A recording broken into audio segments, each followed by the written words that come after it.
We're gonna score tonight.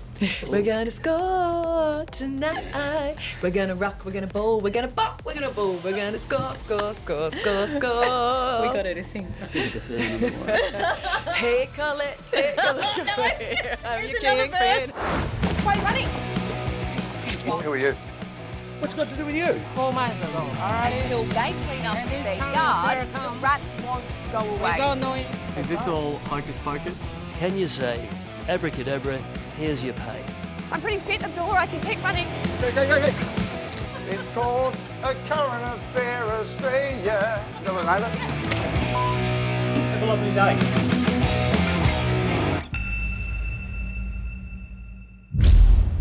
Well, hello, I'm Steve Marshall, And I'm Lizzie Pearl. and welcome to this episode of That's ACA. Yeah, this is the podcast, the vodcast, where we take you behind the scenes, we peel back the curtain, warts and all, and show you guys what goes on behind the scenes And of Lizzie, ACA. Lizzie, Am I the no, what? Lizzie, hey, Yeah. whoa. You are today. Well, we don't even need to pull back the curtain because here she is, our very own host of A Current Affair, Ally Langdon. Ally, thanks for joining us. Welcome. Where's the sound? Do you have that machine? Yeah, No. we'll do that in post. Yeah. Now, Ally, we know how you hate to talk about yourself, right? But let's just start off with this one. You know, pretend I've done a Brad Pitt and I've spent 7 years in Tibet and I've just popped up. Who is Ally Langdon? I don't know. I've never known. You've lost yourself. I've never known. Wow. Can you start with an easy? I mean, who are any of us? Like, can I lay down and can you put glasses Yes. on and have like a therapy book and Yeah. you know, This- if you're going to ask questions like that, This could well be a therapy session. yeah, am I going to I know. cry? Well, I'm glad you asked, Steve. well, we have We brought the tissues just in case. Ally's tears is something to behold. Oh, I know. Yeah. I know. It's a thing, isn't it? It's Yeah. it's a problem. Well, I guess that's a good place to start, right? Is when you're talking about who you are, you obviously feel a lot about what you do. You're calling me an emotional wreck. We're still in the therapy session. No, but look, you're absolutely right. About certain things, like my husband laughs because like if he kicks his toe and hurts himself, I have an evil vein that appears, and I find physical pain really funny. Doesn't matter what happens, but Hang on a minute. Mike stubs his toe, and or hurts himself in Yeah. any way, shape, or form. and you do what? I get an evil vein right Yeah. here, and I find physical pain in others really funny. Well, not all people, just like mainly Mike. 'Cause- but when you hear someone's story, and we hear them all the time, I don't know, and I feel like I'm getting. Well, I don't know if you say worse, but I'm doing it a lot more as I get older, and I don't know if it's I don't think it's the motherhood thing. I don't even think it's like I can't blame any of the pauses because I don't, I don't know. I just think I'm emotional about that stuff, and it's hearing other people's things. I'm really good with dealing any kind of trauma that happens in my own life, but I don't know what it is. I'm a crier. Yeah. But you're also a laugher, and that's what I'm not going to give you too many Is that a compliments word? in this podcast. Is that a word? But you know what I love about your presenting is there's never any doubt what you are thinking or feeling about the story, and that's why. I mean, this is going to be there's not going to be too many compliments in this podcast, don't worry. Because it makes me That's what I love uncomfortable. about you as a host and a presenter is we always know what you're thinking and how you're feeling, whether it's hilarious or deeply, deeply sad. Or I'm mad. Or I'm Or angry. you're angry, or you think that person's really got ripped off. There's never any question about how you're feeling. But I would argue that is pretty much how all of us feel on this show, right?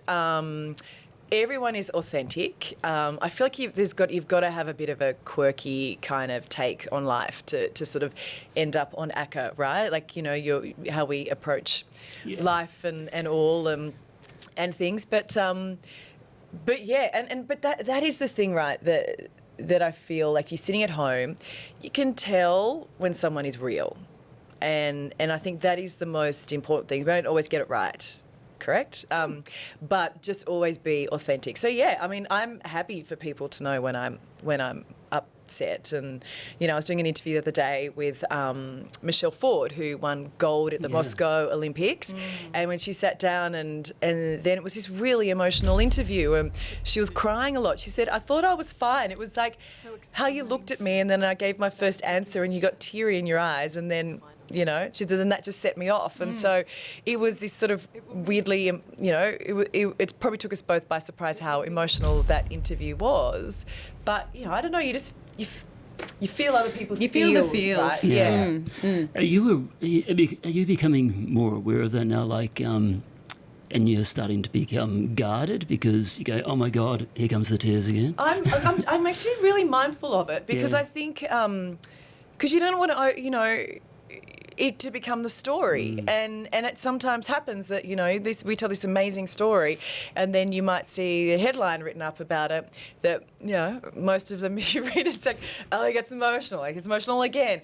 I never want that to be the headline, and I never want to be the story. So you always, you know, you try and hold it back. I remember we're doing a 60-minute story once, was with Alyssa Camplin, and it was after she'd just lost her little baby to a congenital heart disease. And it was so sad. We had to actually stop the interview because I was crying too much.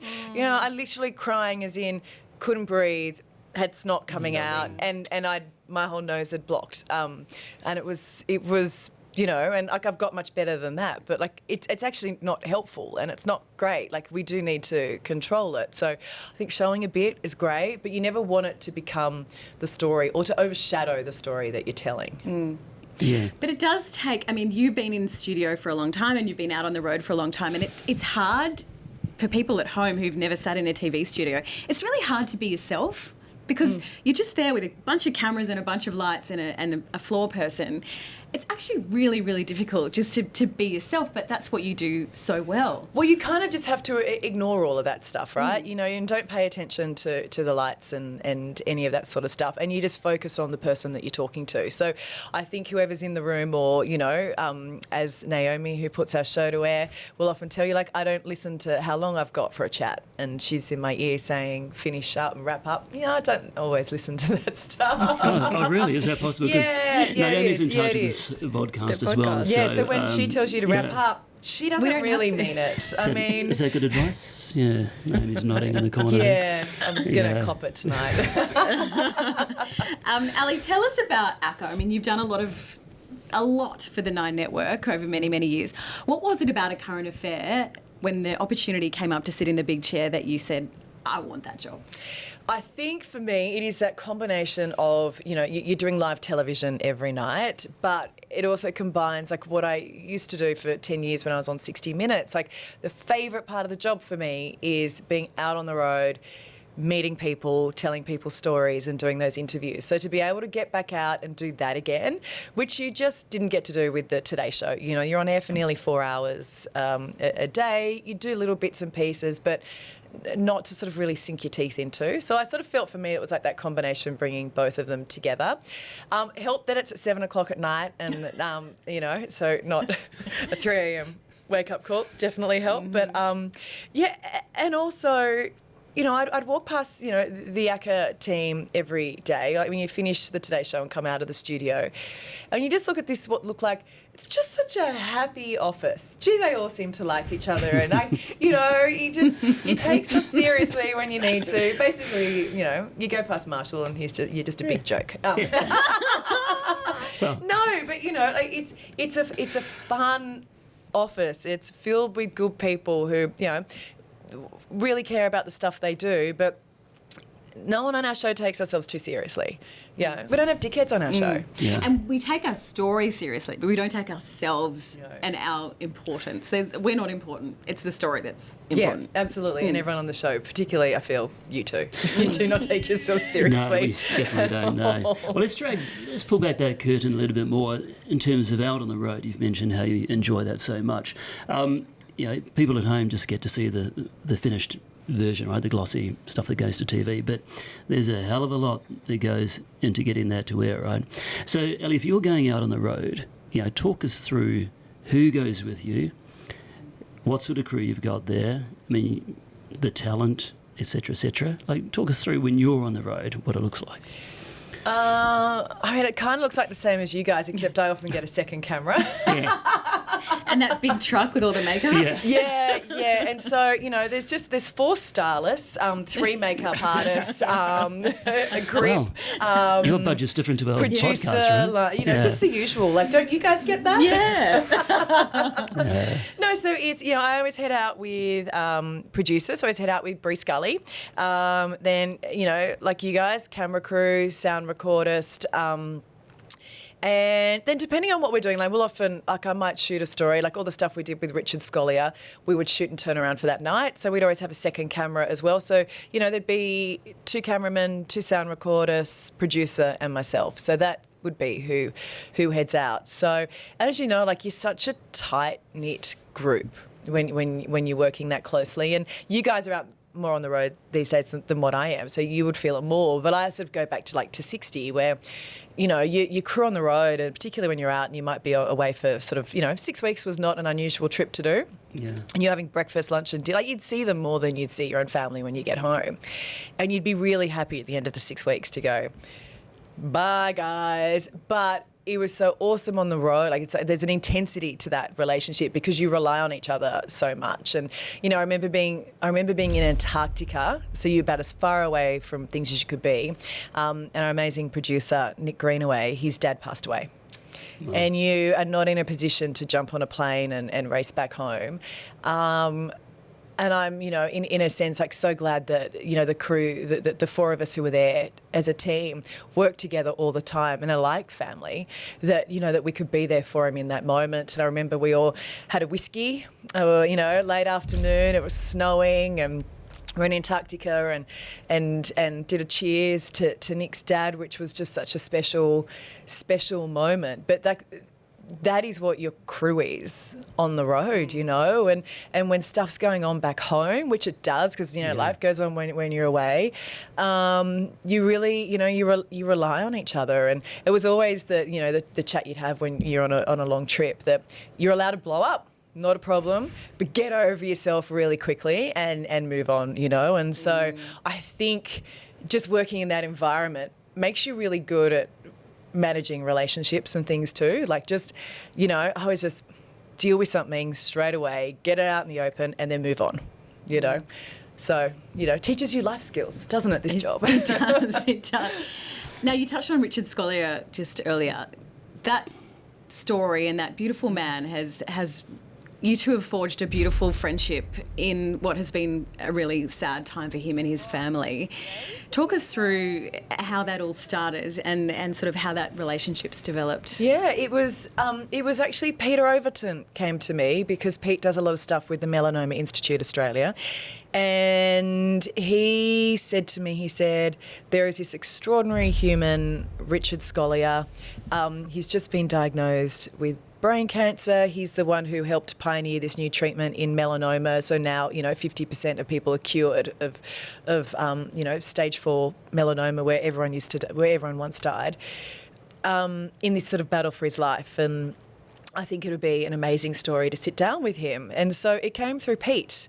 And just meeting Richard, like, sometimes you just meet, like, people and there's just that connection. But I feel like that's not something special I have with Richard. I feel Richard has that with anyone he meets. People love him. Like, he's so humble, he's so clever, he's so kind, and he's funny, and this was just such an unfair thing that him and his family are going through.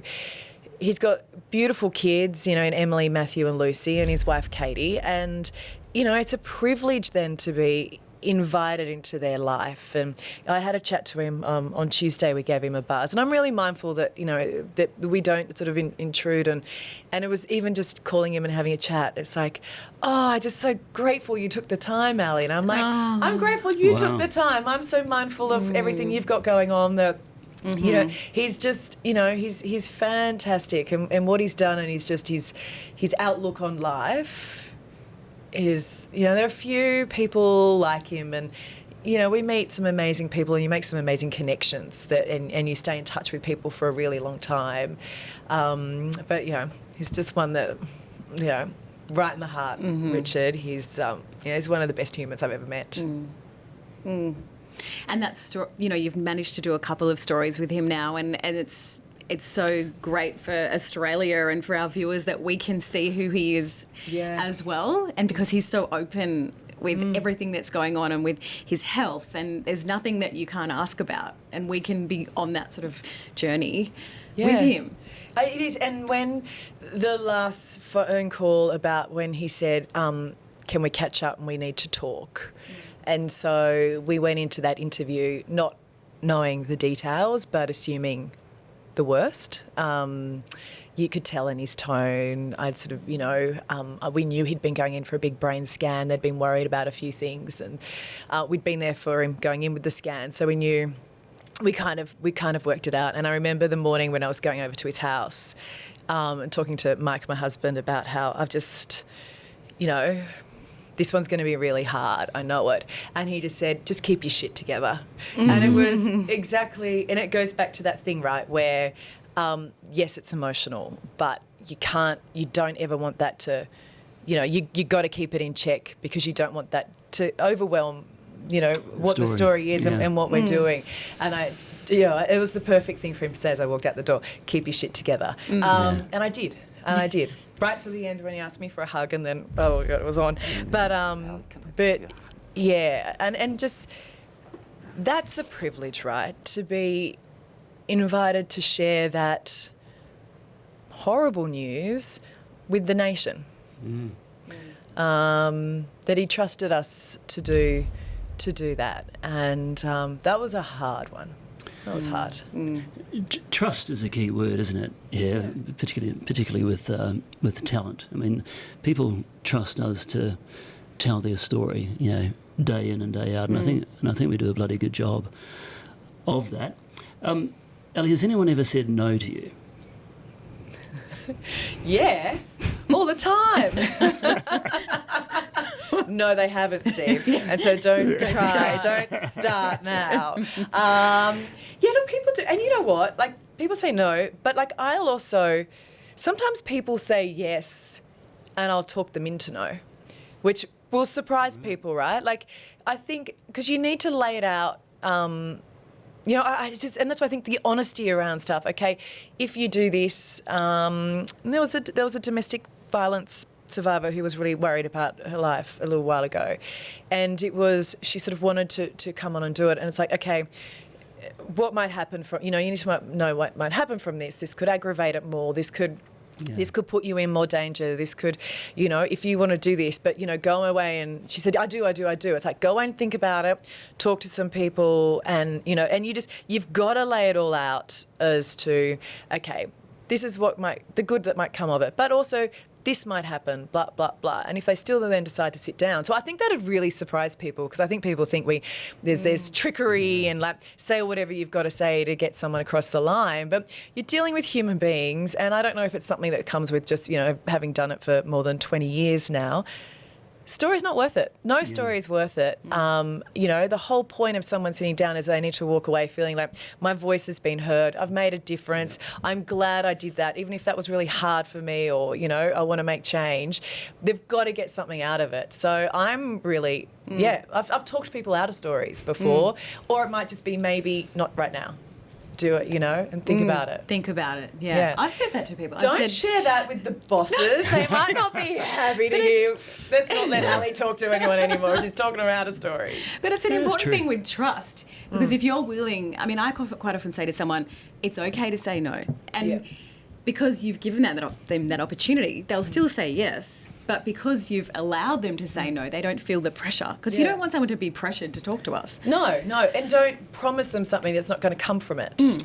We always say we'll do our best. Yeah, that's right. And most of the time it's a very cathartic exercise for people as well, just to get a load off their shoulders. As you say, that they've been listened to, right? And I think with our show, right, is like, my favourite part of the show is typically coming back after a story and going, by the way, we've solved it.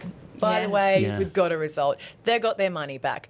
Like it is the greatest part of the job, is that like there's one story of yours that we haven't got a result for, that's Bugging It's you? big sum of money that, Yeah, it's still, okay. it's bugging me. Yeah. Bugging me. It's bugging me. Yeah. It's bugging me. Yeah. But typically, yeah, we wrap, and that's the power of the brand too, where, you know, like when, as a little guy and you're taking on, you know, an insurance company, like, and they can fob off your calls. It's harder to fob off a call when it's, you know, Steve Marshall, Lizzie Pearl calling from a current affair. There's power, great power, and I love that we use it for good. Yeah. Well, results take time as well. So Yeah. we're not giving up on that particular. No, I know. We know what it that is. particular Are story. we keeping that one Yeah. under wraps? Something's happened. Something's Okay, bubbling we have along. to stay Is it tuned. excellent? Yeah, something's bubbling along. That makes me happy because that one's been keeping me up at night.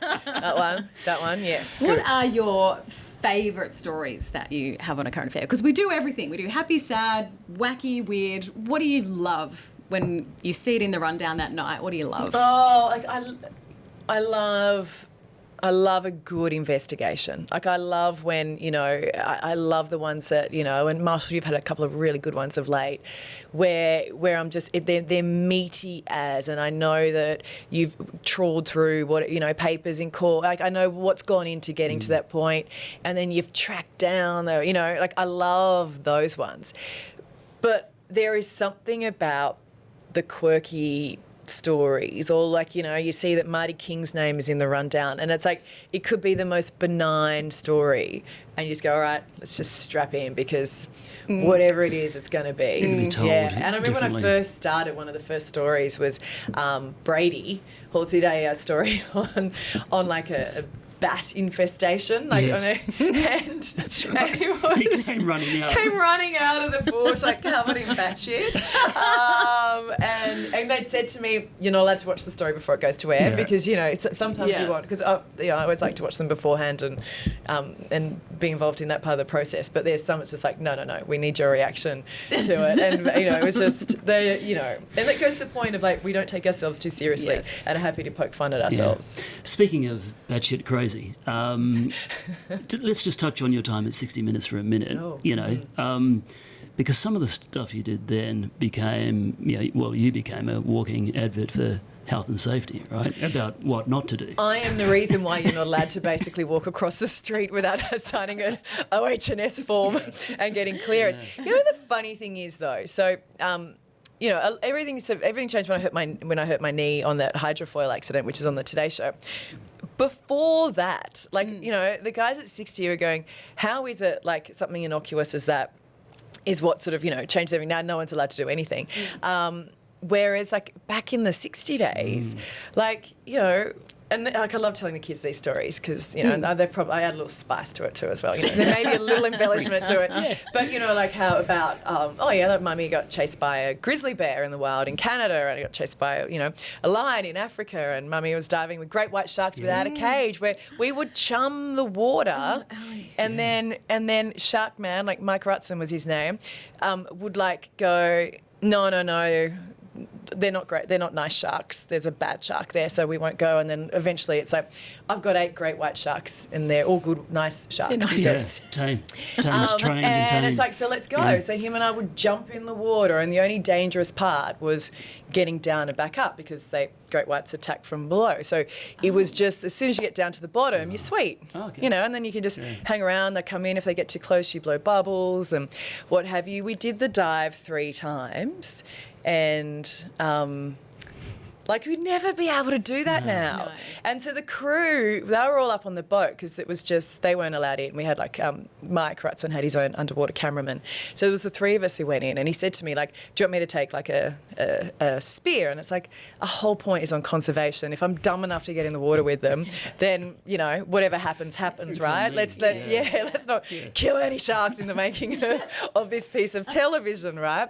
So we were diving in Shark Alley, which I thought was fitting. Is what it was called. And but yeah, look, it was a fantastic story to do, but there is no way in hell. Like we abseiled into an active volcano. Like this huge lava pit, and they'd said to me like before I went, it's like, can you abseil? And it's like, yeah, of course. And I figured so I watched some YouTube videos, and then when literally the first time I've ever abseiled in my life is into this active volcano, and I said, so how many people have done this? It's like, you're the 4th person ever. You're the first female in the world to ever have done this. And they kept sort of saying, do you want to stop now? It's like, no, we'll keep going. And because I didn't watch the videos on how to get back out, and that's a bitch. That's so hard. Just to descend. That part's so you got to climb out. They're like, wow, she's really going. I wanted to get as far down as I could so I could really feel the heat, and we really got down there. And then I didn't realise that I thought they'd just like winch you back up or something. You got to climb out of that thing. Wow. Because abseiling is normally just down. Down part's easy. I hadn't accounted on the fact of how I was going to get back out. It's like you do the thing where you pull it up and then you pull yourself up, and it's like, holy crap! Like we were, 150, 200 metres down. It was a slow climb out. Yeah. I remember that grizzly bear story of yours, and because the guy, like the handler, was holding you. Grabbed me. Every muscle in your body was like wanting you to run. It was like, when it had to be by the scruff of the neck and my feet were running, because they did all the thing about, don't, if they charge you. And my very last words, well, not my very last words, I died, but, before the charge were, hey, Doug, do you reckon we're too close? Right as this big male grizzly bear sort of came up on its hind legs and sort of went like bang, bang twice with its front paws and then charged us. And anyway, he grabbed me. And also, I'm wearing a bright purple parka. Like... muted colours in you can have on this top. Muted colours, yeah, exactly. Sort of going commando. Oh no, commando, that means something a different meaning. Well, I may have almost, done that, so maybe commando would have helped. No, and he had my scruff of the neck and it just stopped me from running. And he said, Ally, it was a bluff charge. I mean, Doug, you only know it's a bluff charge when they stop running at you, It's not what comes to mind as these huge grizzly bears coming at you. No.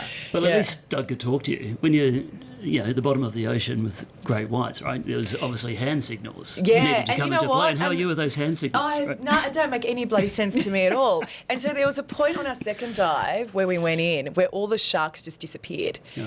And then I'm like... Is that a bad sign? Well, I didn't know. I thought they got a better offer, who knew? And then Mike starts... Then I remember, there was this big shadow. Like, the sun got blocked out. And I looked up, and it was like the underside of a minibus. It was this huge male, great white, 4+ metres, which had scared off all the other sharks. So Mike comes over to me and does, and I'm like, huh? And then... Can I swear? Yeah. He pissed off. Yeah. Right? He swam away. Well, what is it? Just mind the language, Terrible. will you? Jeez. He disappeared. He swam off. And I'm like, what? Oh, yeah, because, I think I'm going to get eaten by sharks. I can use this thing. It's like, you asshole. Seriously. But anyway, he just left me there. And then he disappeared and sort of swam off, and it was a bit murky, so I couldn't see him. And then I'm looking around for the shark. Where is it? Waiting.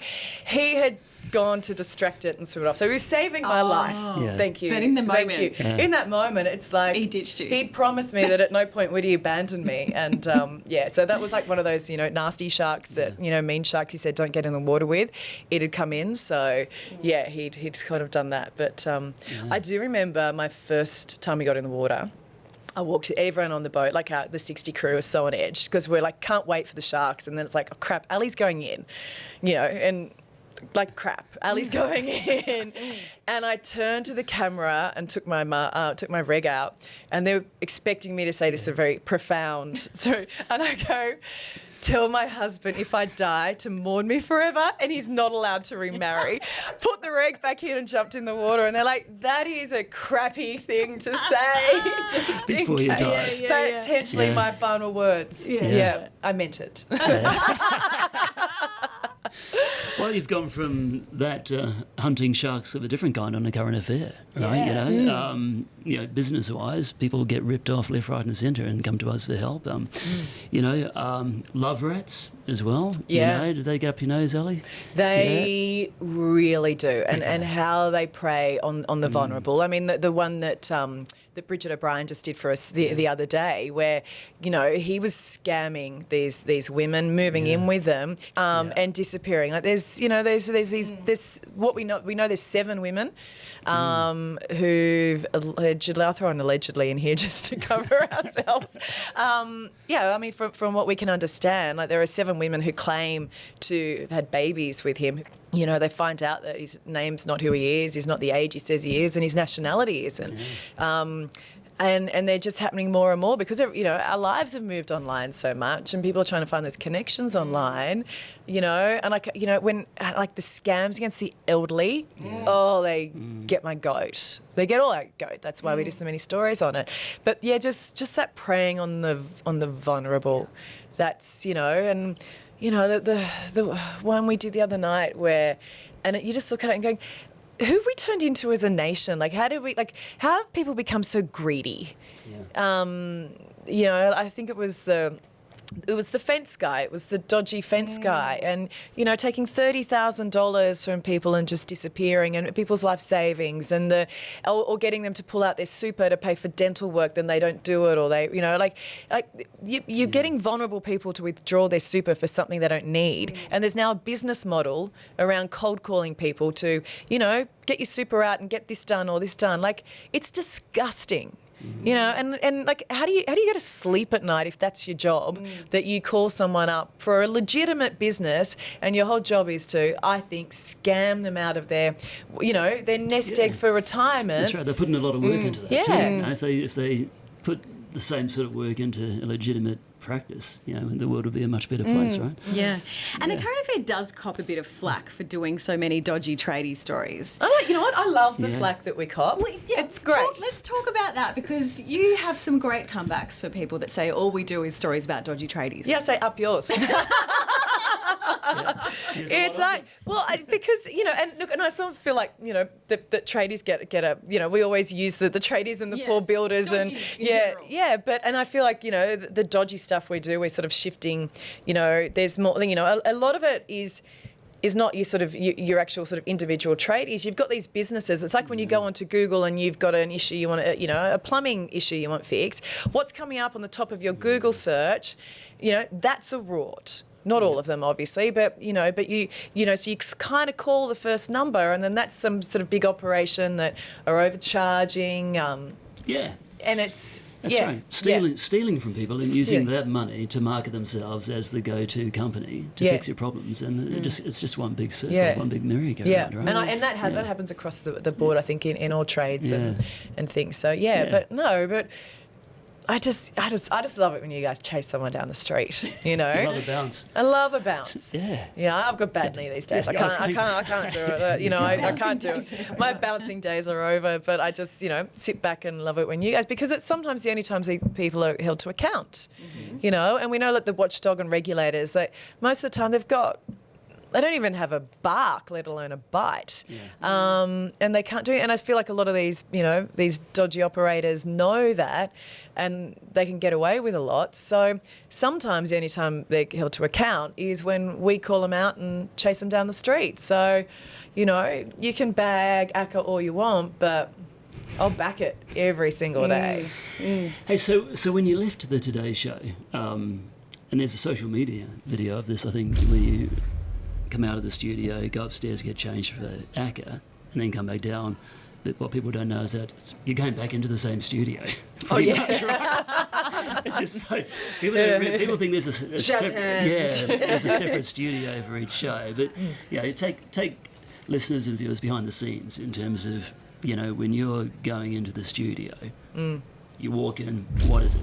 What's behind the camera? So what is fantastic is I've got to walk through. I feel like it's a design flaw because I'm not an overly quiet person. So I've got to walk through the news studio to get into the ACA studio. And so in the mornings they open it all up. So the Today Show kind of works between both of our studios, but then they put a wall between us at night.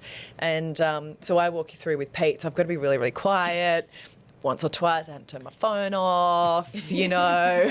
Pete's I'm going, sorry about that, Pete. And he's so nice. It's like, oh, I could barely hear it, Ally. So I walk through 6 p.m. studio. Most of the time I try and time it so they're in an ad break because I like to just, you know, go Pete, woo, woo, woo, and, you know, just, right. And then into, our studio. And so in our studio, we've got Daria who does auto cue. So, you know, so she's sort of the words that we see on the screen which come through. We've always got a floor manager, and then I've got the guys in my ear. So I've got the control room guys, and there's sort of 3 or 4 of them. And so, you know, it's not a huge team because all the cameras now are automated, so they sort of flick between them. And but it's a tight little crew we got. But can that be a lonely place sometimes? No, because I make the guys in the control room talk to me all the time, or you know, listen to stories. And I'm sure you know, you could ask Naomi; she's in the room. That I swear half the time they're just not even listening to me. I think. To Grease too. Pardon? Oh yeah. Grease too. Yeah. Really? So I always go, okay, pick the song, guys. It's random. Grease too. So tell me about it, Ally. that's Grease one. Sorry. Yeah. Come on. Grease one. Grease two. Michelle Pfeiffer. Yeah, I have seen Grease. So there's a song about bowling. You know, we're gonna score tonight. We're gonna score tonight. Yeah. We're gonna rock. We're gonna bowl. We're gonna bop. We're gonna bowl. We're gonna score, score, score, score, score. We got her to sing. I think I prefer number 1. Yeah. Hey, Colette, take a look at me. I'm your king fan. Now make it stop.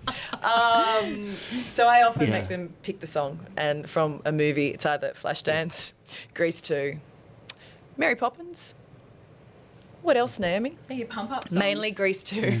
And then you finish the show, and then you walk down you walk down the hallway to your desk. And you're all sometimes standing at your desks, applauding, going, great show. Every night. That's right. Actually, I'm going to introduce that shortly, that you all stay to the bitter end. And perhaps this is the lonely part, right? When you walk around the corner and it's a pretty empty office at that time. There's no one You've probably there. just put to air the best show. Yep, that's ever gone to air in the history of television. Because we're watching at home. We're watching at home like real viewers. That's right. Yes, Yeah. of course you are. Yeah.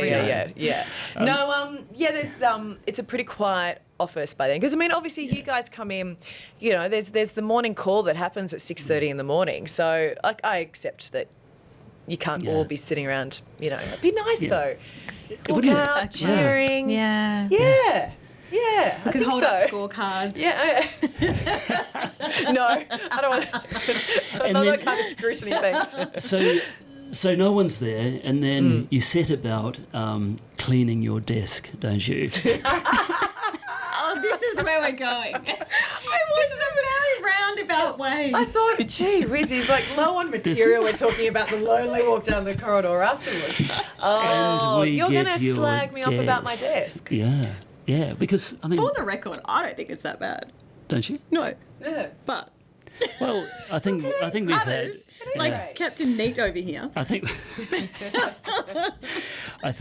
we've got some vision to back this up, actually. Really? We've got spies. We won't name names. We won't name names, but... No, because when Layla comes in and then, like in the school holidays and fills in, or over summer, it's like she disinfects. I feel like she just puts everything in the bin and then disinfects the desk. And she said to me the other day, she said, like, I only took half an hour. I went, I spent an hour after my last day before I went away on holidays for a week. I spent like an hour like clearing all that crap away, like, and I wiped it all down, and she still came in and spent half an hour cleaning it properly. I think this says more about her than it does me. Who doesn't I just don't throw stuff out, including Laxa. Oh, didn't I? Did I leave that out the other day? Did I? Yeah. Part of I it sometimes have mouldy cups of tea. They, you know.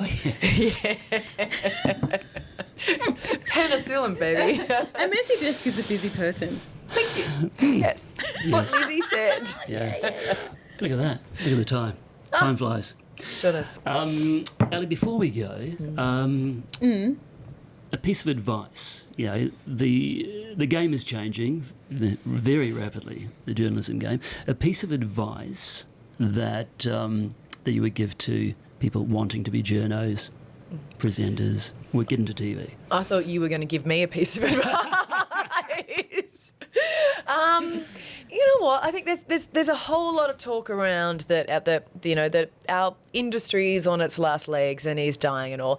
I would strongly dispute that. It's just simply changing. And so, like, if you're a young journo coming in, I think there is phenomenal opportunity. There are so many different avenues now for you to tell, to use your craft and to tell your stories. It's just then tapping into working out what is your market, who is your audience, and working out where you want to tell that. And there are so many platforms now where you can, and I feel like having that digital skill, those digital skills that those a little younger than us in this room have, that their future is so bright. Ours, we've got to worry about it. We've got to upskill, guys. You're safe, Ally. I mean, we have taken a long time to mention this, but recently you did pick up a silver Logie. So I think you're okay. I think you're okay.